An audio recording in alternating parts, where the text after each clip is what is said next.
Hello and thanks for joining us for our mid-morning edition of Arirang News. I'm Mark Broom. Let's start by taking a look at the day's headlines.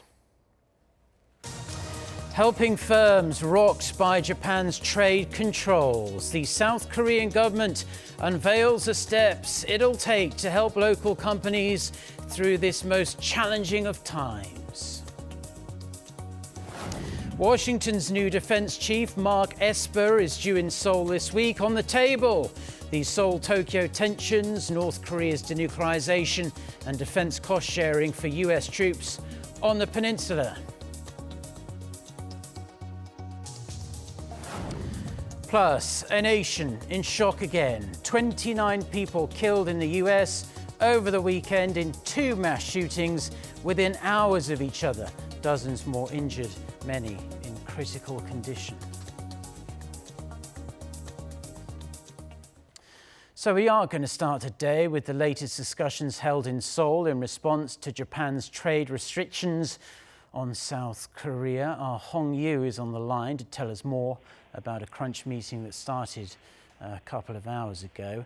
So we hear South Korea has revealed how it plans to hopefully bolster the country's competitiveness in the face of these really aggressive trade curbs from Tokyo. Yes, Mark. South Korea's Finance Minister Hong Nam-gi announced on Monday the measures aimed at eliminating South Korea's external dependent industrial structure as part of its efforts to cope with Japan's export curbs. South Korea plans to strengthen its supply of materials, components, and equipment to revive the nation's flagging manufacturing industry.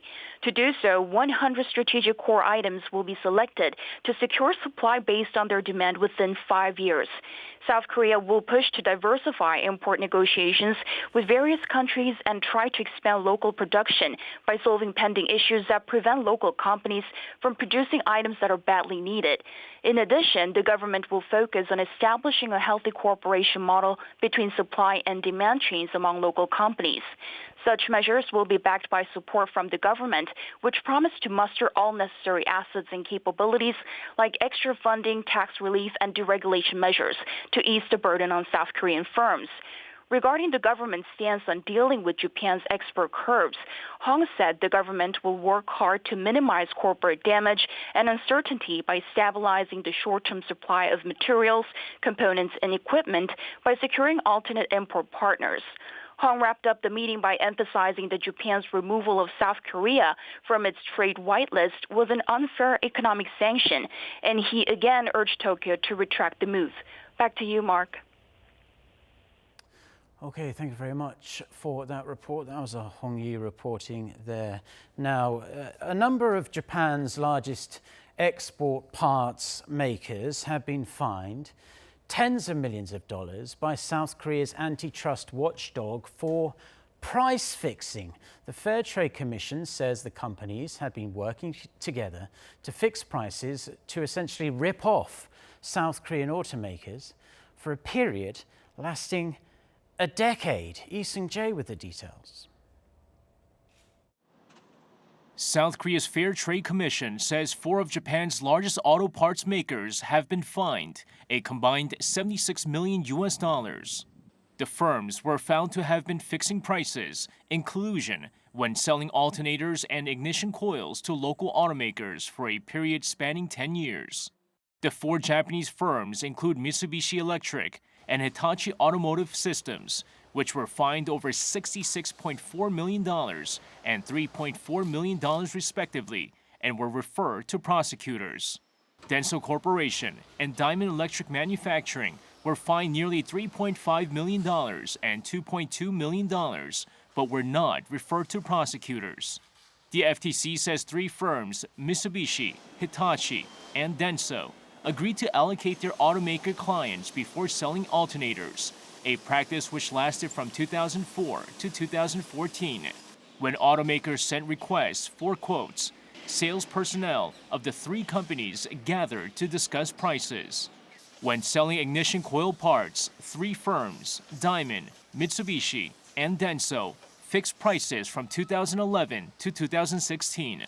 When automakers made bids for the parts, Diamond gave up the bid to respect the commercial supremacy of Denso, while Mitsubishi presented the highest bid.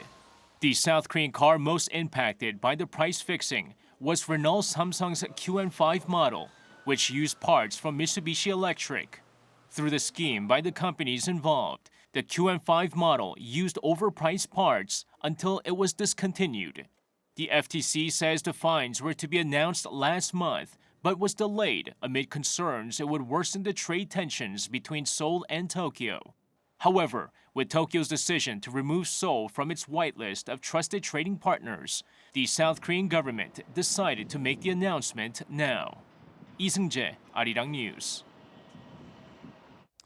Now, as we've been hearing, Japan's trade retaliation measures against South Korea are expected to take a really serious toll on local businesses, firms already facing less than favourable economic conditions here at home. However, a number of global observers say Japan's actions could end up boomeranging back on them and damage Tokyo's reputation as a trustworthy trade partner. Oh Seong has this report. What goes around comes around. That's what most observers seem to think will happen with Japan's trade restrictions on South Korea. Trade and diplomacy experts told Arirang TV that Tokyo's export curbs on Korea will not only disrupt the global supply chain of key IT products, but also backfire on Japanese businesses. Given the supply chains not just within Asia but the rest of the world, American companies like Apple, which rely on South Korean semiconductor devices, will be affected. But people also forget, actually, it will be Japanese companies too, which are going to suffer from their own government's decisions. They are, after all, the biggest suppliers to South Korean semiconductors and also sometimes receivers of final goods from South Korea, such as Sony. So Japanese firms are going to suffer from both the suppliers end and from the receiving end from South Korea's semiconductor devices producers. Japan's trade retaliation against South Korea related to the dispute over Tokyo's use of Koreans in forced labour has sparked concern around the world. Its actions undermine the global trading norms and institutions, as well as efforts for multilateral cooperation. The decision by Japan to remove South Korea from its whitelist is being presented by the Japanese government as based on national security considerations. I don't think the evidence really suggests that that's the principal reason, and Tokyo, I think, as many critics have pointed out, has been slow to really provide any concrete empirical evidence to support that claim. It is reacting in a way that is actually a departure from traditional norms in a context where states, not just Japan but the United States, are using trade pressure as a means of resolving diplomatic issues, and that's very unfortunate. Washington has traditionally been a mediator for the two neighbours in resolving bilateral disputes. But this time around, experts say the US is not likely to step in. Unfortunately, the Trump administration has shown no real appetite to play that sort of role. What I would recommend is, as a matter of urgency, that both the Japanese and South Korean governments set up their own joint working group to at least attempt to create space in which dialogue can take place between the two countries. Seoul has consistently reached out to Tokyo to settle the matter through dialogue. But the Abe administration has rejected these attempts, despite warnings that its actions will have repercussions in its own backyard. Oh Seong, Arirang News. Now, Japan has removed a statue that represents the victims of Tokyo's wartime sexual slavery. It's done so at its biggest international art festival as well. Now, Japanese media outlets and the artist have slammed this move, calling it unacceptable and a violation of the freedom of expression. Our Won Jong-hwan has this report. Japanese officials have removed a statue representing the victims of Japan's wartime sexual slavery. The statue was on display for 4 days at a public art exhibition in Japan for the first time. According to the Aichi Triennale International Contemporary Art Festival, Japan's Chief Cabinet Secretary Yoshihide Suga and the governor of Aichi Prefecture, Hideaki Omura, told the festival organizers that the statue must be removed. The festival added that its decision to remove the statue was also based on terror threats by telephone and email. Japanese newspapers, including the Asahi Shimbun and the Tokyo Shimbun, strongly criticized the statue's removal, saying such threats are not acceptable or forgivable. A Japanese fan club made up of famous Japanese artists even requested that the statue remain on display. The Korean artist who made the statue, Kim Un-sung, condemned the Japanese politicians for attacking freedom of expression. In addition, 2 other Korean artists participating in the festival have asked the festival to no longer exhibit their own work, saying they don't want audiences to see their work in this kind of situation. Last year, another comfort woman statue about 10 centimeters high was removed under pressure from Japan at Ravensbrück Memorial in Germany. According to the Korean civic group known as Korea Verband, which gave the statue to the memorial in 2017, pressure to remove it came from the Japanese embassy. Japan has ordered the removal of a comfort woman statue before, in 2012, when it called the placement of a statue a political act. 원정환, 아리랑 뉴스.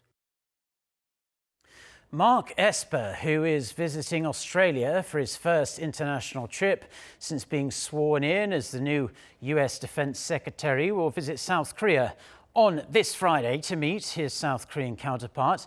They are set to discuss a whole range of issues, including North Korea's denuclearization, defense cost sharing, and the possibility of dispatching South Korean troops to the Strait of Hormuz amid the tensions between the US and Iran. Kim Hyo-sun reports. U.S. Defense Secretary Mark Esper will visit South Korea this week to sit down with his counterpart to discuss security-related issues. This will be his first visit to Seoul since taking office late last month. His meeting with Seoul's defense chief Chung Kyung-do on Friday is set to receive the spotlight at home and abroad, as it comes amid North Korea's continued military provocations. South Korea's defense ministry says the visit will be a chance to reaffirm the broad principles of the alliance. It added they will discuss a range of issues, including the denuclearization of the Korean peninsula and the transfer of wartime operational control from the U.S. to South Korea. The talks may also cover the issue of cost sharing between Seoul and Washington to cover the expenses of stationing U.S. troops in the country.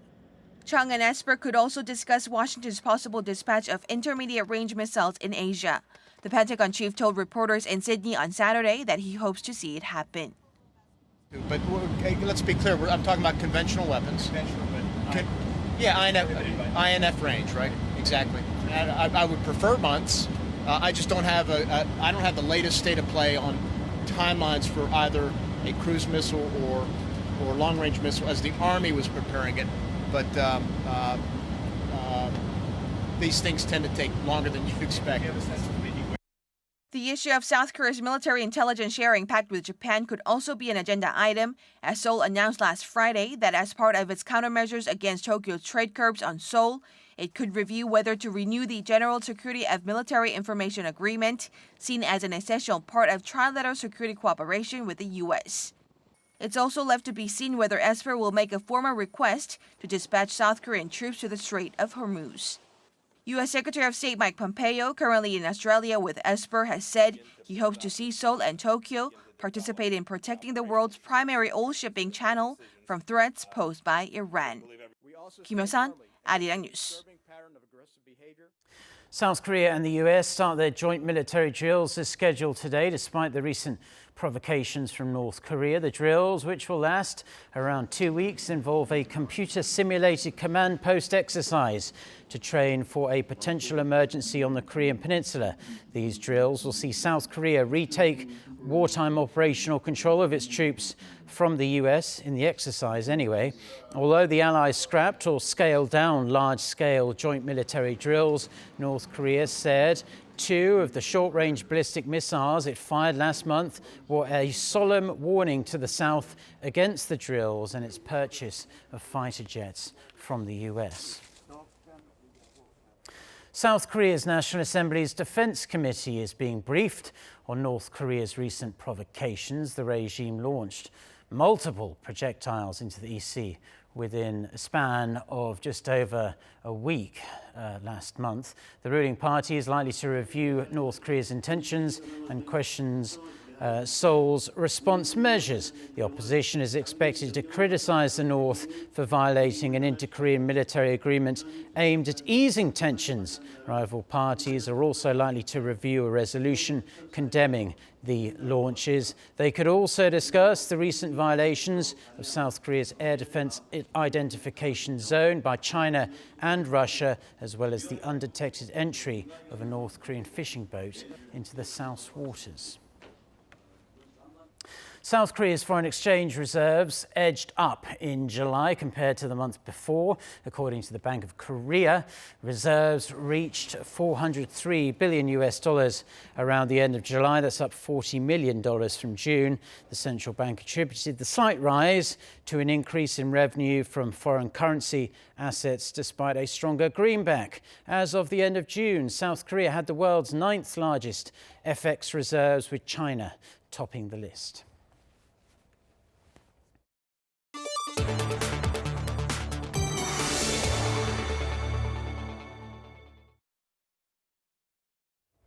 Only one place to start our world news today, and that's the weekend of horror witnessed in the United States. 2 mass shootings occurring within 13 hours of each other. The first at a Walmart store in El Paso, Texas on Saturday, that left 20 people dead and 26 injured. The alleged attacker, a suspected white supremacist, is alive and in custody. Now, not long after that attack, there was carnage in Ohio, with several more people killed by an apparent lone gunman as well.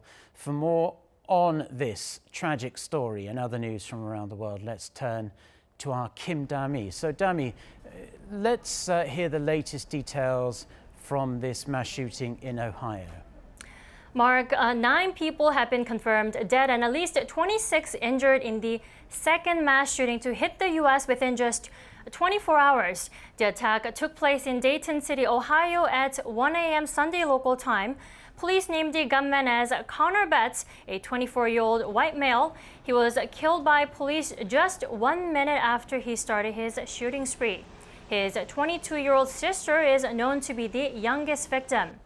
CCTV footage showed dozens of people running away from the scene. Police found a shotgun in the suspect's car and said the guns were purchased legally. As the area is a popular spot for shops and restaurants, the area was full of people at the time of the attack. The motive is not yet known. Police added there is no evidence showing the shootings in Texas and Ohio were linked. Speaking a few hours ago, U.S. President Donald Trump said hate has no place in the U.S., adding he would make a statement on the shooting on Monday morning local time.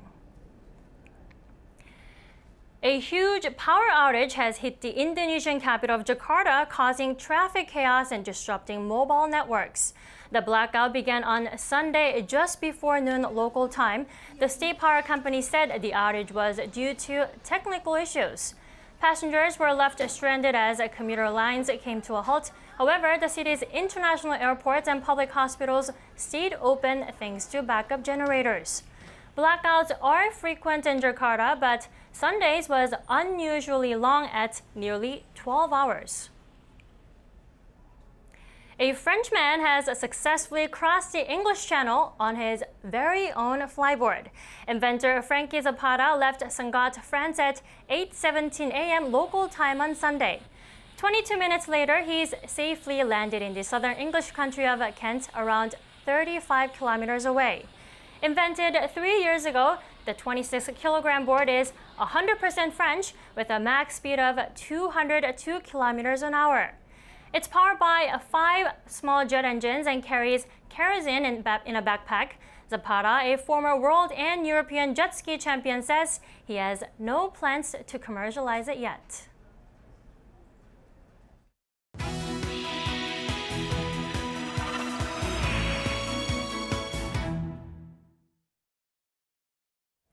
Well, thank you very much to our Kim Da-mi for the world news there. Now we're going to turn to our Life and Info segment, where we try and focus as much as possible on information that we hope will be useful for your everyday life. It's Monday, so we're going to focus on health today. And shingles is common in older adults who have a weakened immune system. And the number of cases has been rising each year in South Korea. It's a worrying trend. Also, with an uptick in the number of patients in their 30s and 40s over the space of the last 5 years. Park Se-young with the details. Skin rashes, blisters, and constant intense pain.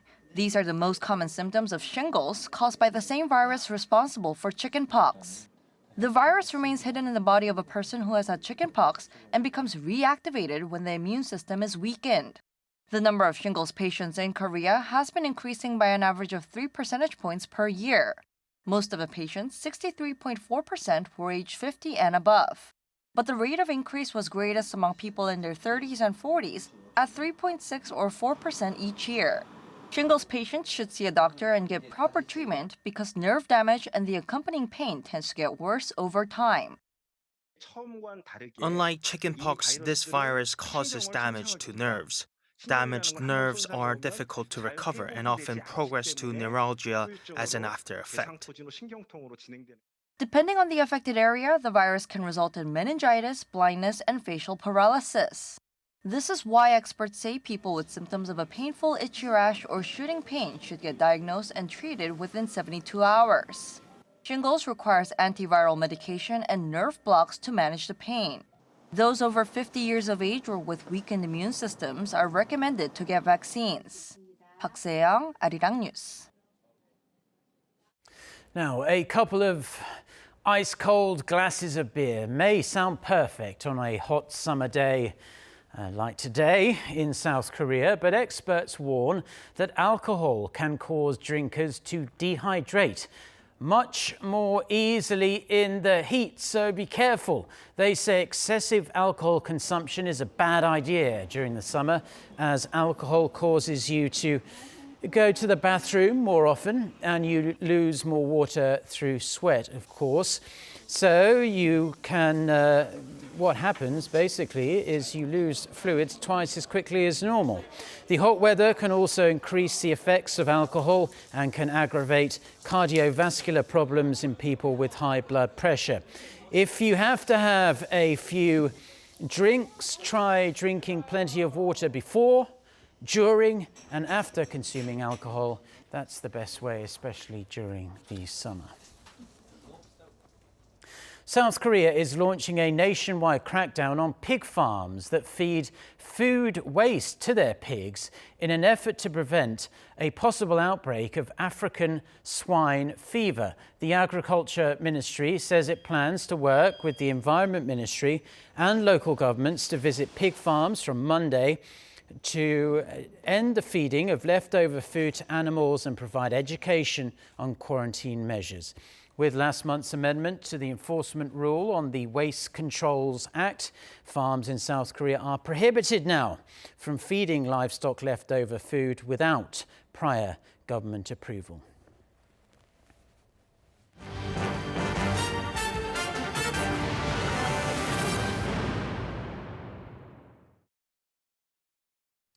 Now, before we get to the weather, some local news. The Seoul Metropolitan Government plans to build a new skywalk above the Hangang-daegyo Bridge by June 2021. Unveiling the selected design, the city government expressed hope that the skywalk could be more than just any old pathway. The skywalk, which crosses the Hangang River, is expected to have a range of wooden benches, sun lounges, a viewing terrace, and performances and exhibition stages. Flowers and trees will also be planted along the skywalk, and it's going to create a green wall to filter out fine dust and hopefully keep pedestrians as cool as possible.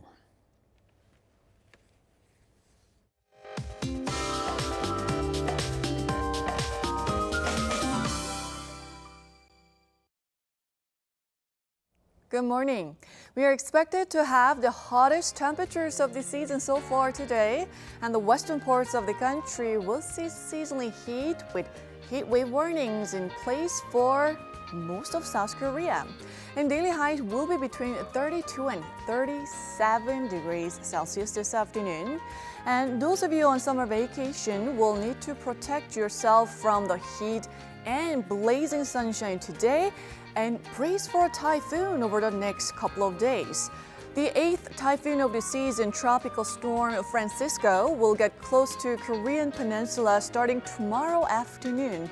It will brush South Korea's southern coast on Tuesday night and pass through Korea's inner regions before making its exit from the east coast on Wednesday night. And the storm is expected to bring heavy rain on Tuesday and Wednesday to most parts of the country. But it will also bring slight relief from the heat, but readings will still be very warm, just not as sizzling as today. That's Korea for you, and here's the international weather for viewers around the world.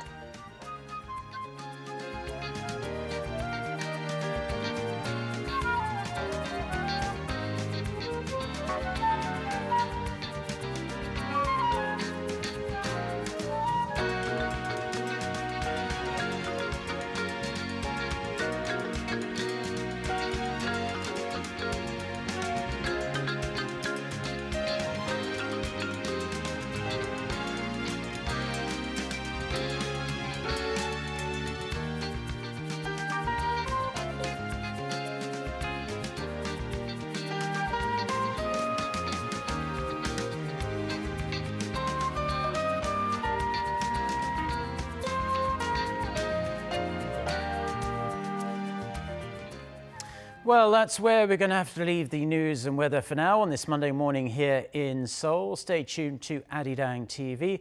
And a reminder that we'll have our next newscast at noon Korea time. We do hope your work week is off to a wonderful start. Until next time, goodbye.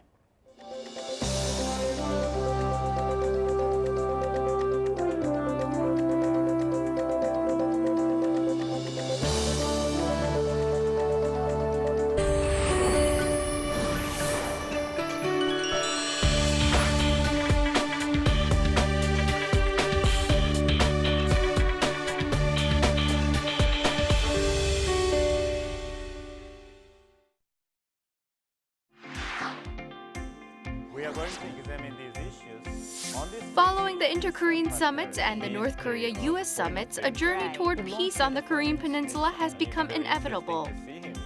2019 will see countless twists and turns in negotiations as all parties work to build peace. Peace and Prosperity will explore paths to find these resolutions with a special emphasis on the expected role of Seoul. Peace and Prosperity. President Moon Jae-in has officially set the economy as a top priority in 2019. So how will commerce change in Korea? Different contributors ranging from entrepreneurs, CEOs, startup experts, and financial specialists explain the current and future of